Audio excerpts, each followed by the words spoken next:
petit résumé de l'utilisation de la calculette, donc les fonctions à connaître, puis à la suite un petit exercice. Donc les 12 fonctions à connaître, on les reprend, on les a déjà vues. Alors je vais le faire encore une fois, pas dans l'ordre dans lequel c'est présenté. On commence par déjà définir l'affichage, soit ingénieur ou scientifique. Ici, je suis en mode scientifique, mais voilà, mode ingénieur, c'est avec une puissance. Enfin, là, je suis d'ailleurs aussi en mode scientifique, enfin ingénieur, puisque ici, j'ai une puissance de 10, donc multiple de 3, qui vont de 3 en 3. Donc là, c'est 2 plus 3 égale 5, ça va. J'aurais pas eu besoin de ma calculette. Voilà. Bon, évidemment, je ne reviendrai pas sur le pavé numérique qui est ici, ni sur les multiplications, divisions, additions et soustractions. Ça, c'est quelque chose quand même qui doit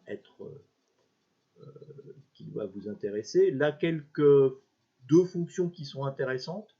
La fonction exe qui va vous permettre de lancer le calcul et de le voir affiché.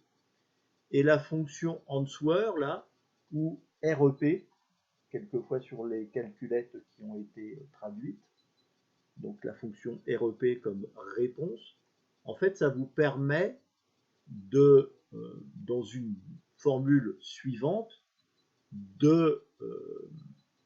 plutôt que de retaper la réponse de la dernière formule que vous avez faite, et bien vous tapez ici sur answer et alors ça tape answer, ça ne vous tape pas la valeur, la dernière valeur calculée, mais ça va vous chercher answer et ça donc réponse, hein, la dernière réponse calculée, et ça vous évite comme ça de retaper une valeur qui a été calculée auparavant.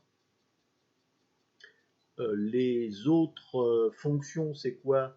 C'est la fonction 10 puissance x qui est ici, donc à côté du pavé numérique toujours.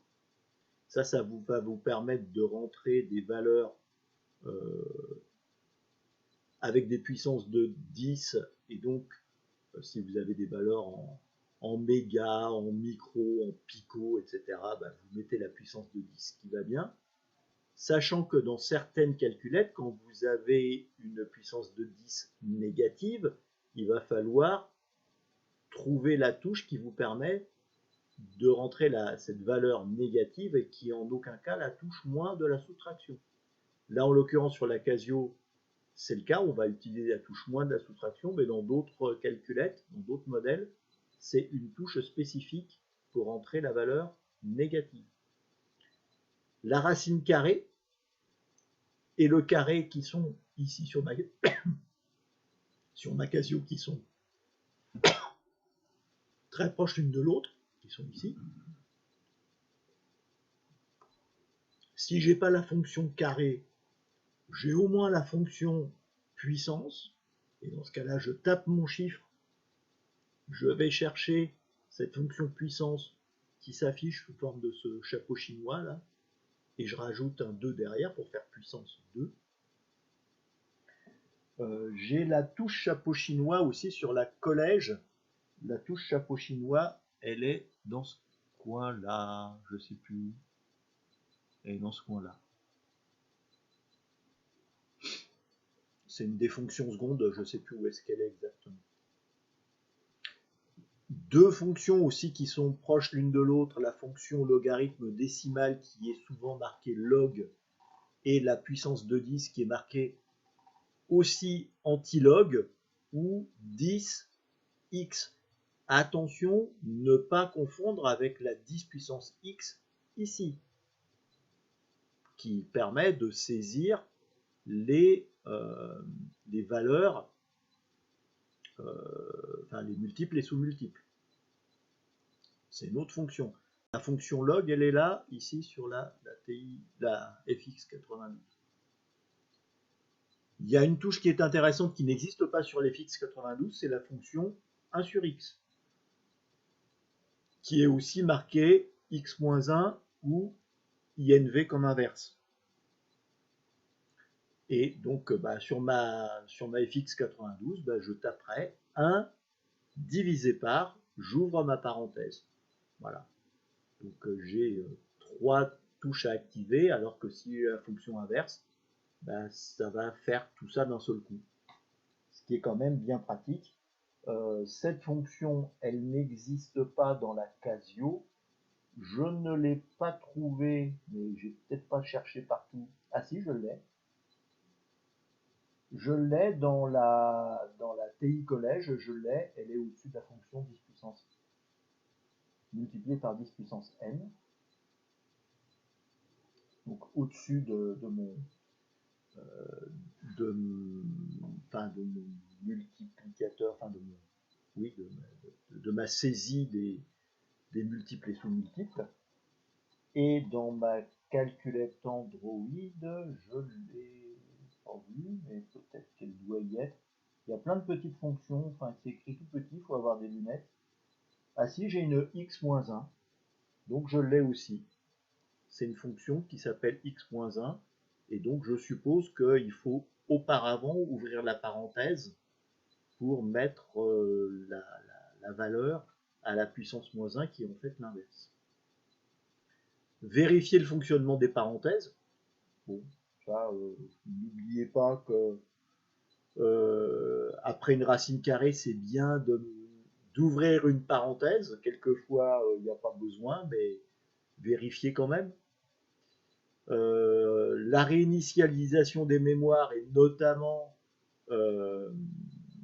pour le passage de l'examen et remettre à zéro toute la mémoire. Donc là, je rappelle, c'est une petite touche qui est au dos de la calculette systématiquement. On appuie dessus avec un stylo fort et ça remet à zéro toutes les valeurs de la calculette, mais ça garde en mémoire notamment le mode d'affichage, ce qui est quand même assez intéressant. Regardez aussi les modes de modification, effacement, voilà, et les petites touches de direction là, qui vont permettre de modifier une formule. Voilà. Et encore une fois, utilisez de préférence les calculettes simples de type collège. Et quand on te dit collège, c'est pas 3e, c'est plutôt 6e. Ça suffit largement pour ce que l'on a à faire.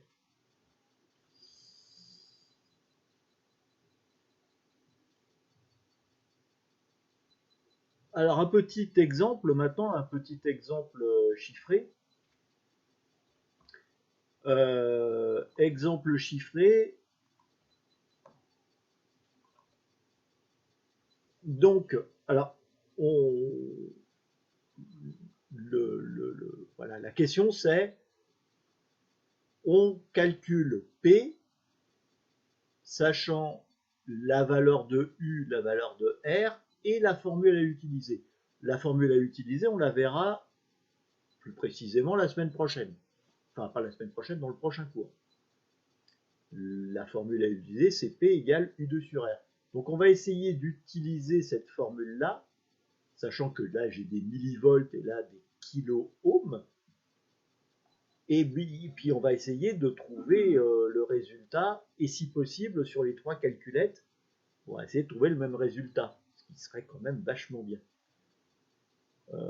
Et on va utiliser ici la table de conversion quand on va en avoir besoin, parce que peut-être que, notamment avec la Casio, je ne vais pas avoir un résultat directement utilisable dans les réponses proposées.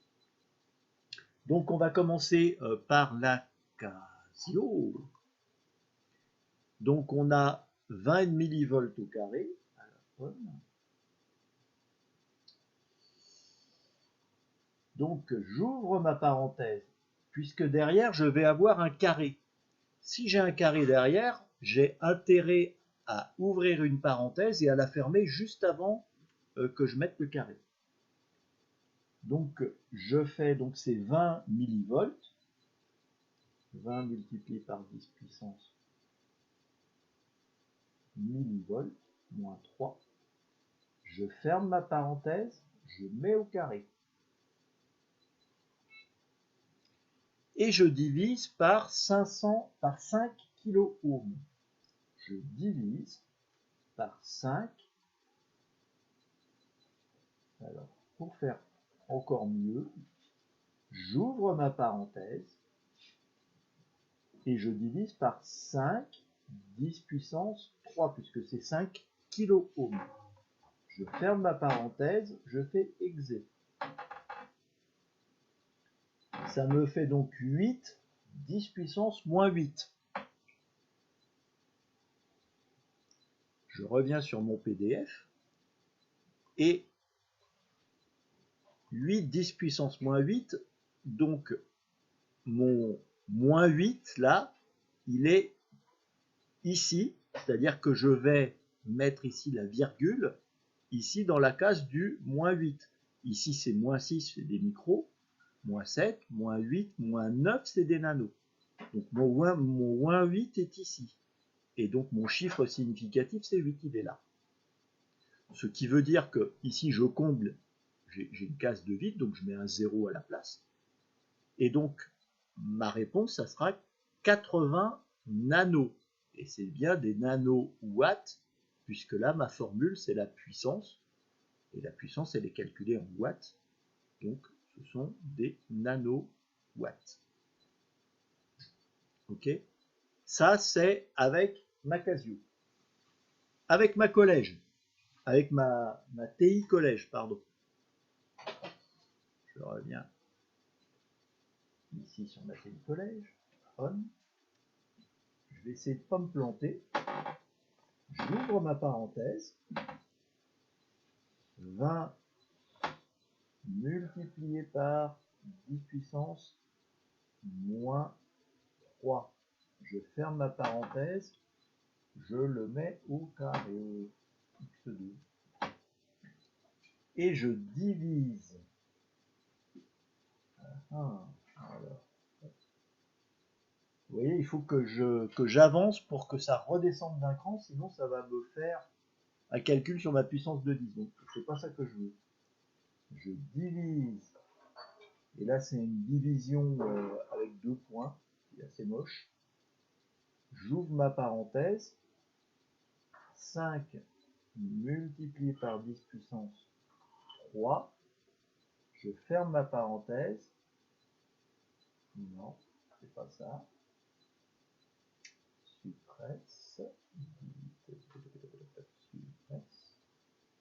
j'avance d'un cran, je ferme ma parenthèse, entrée, syntaxe error, encore une fois, oh, elle m'énerve. Ouais, il y a un truc là qui donne pas, c'est quoi?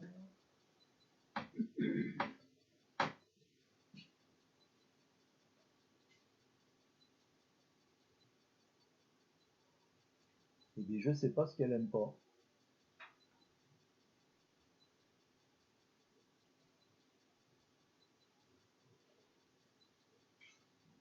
Il y a un truc qu'elle aime pas, je ne sais pas quoi. Ou que il va falloir que je travaille dessus.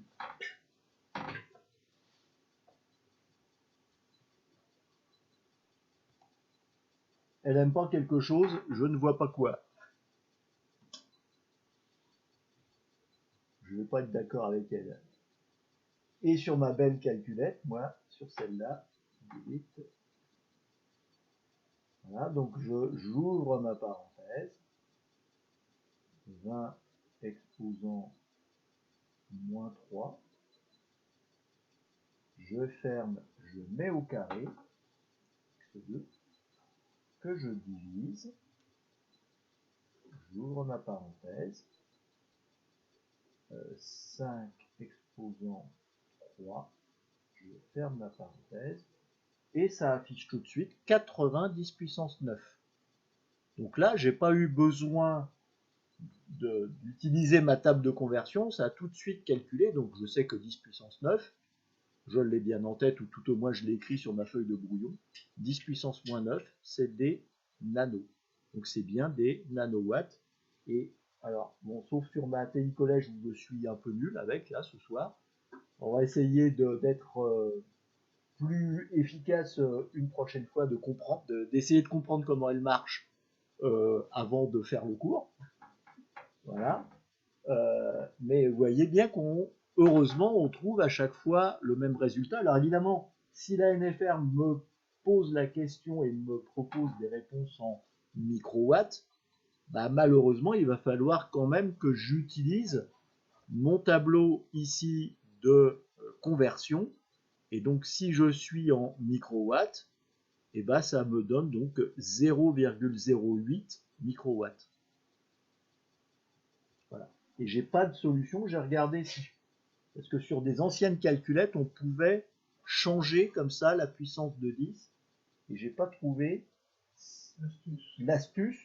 Et il y en a peut-être une hein, pour parce qu'avec toutes les fonctions qu'il y a là-dessus, quand même, je suis étonné. C'est quoi plus? Ah bah non, c'est juste l'affichage. C'est plus ou moins gros. Mais voilà, ça par contre, c'est pas mal. Pour des gens comme moi qui ont un peu de mal à lire, ça peut être intéressant. Je reviens ici. Ça vous montre quand même que l'affichage peut être intéressant. Et là, ça permet de bouger là.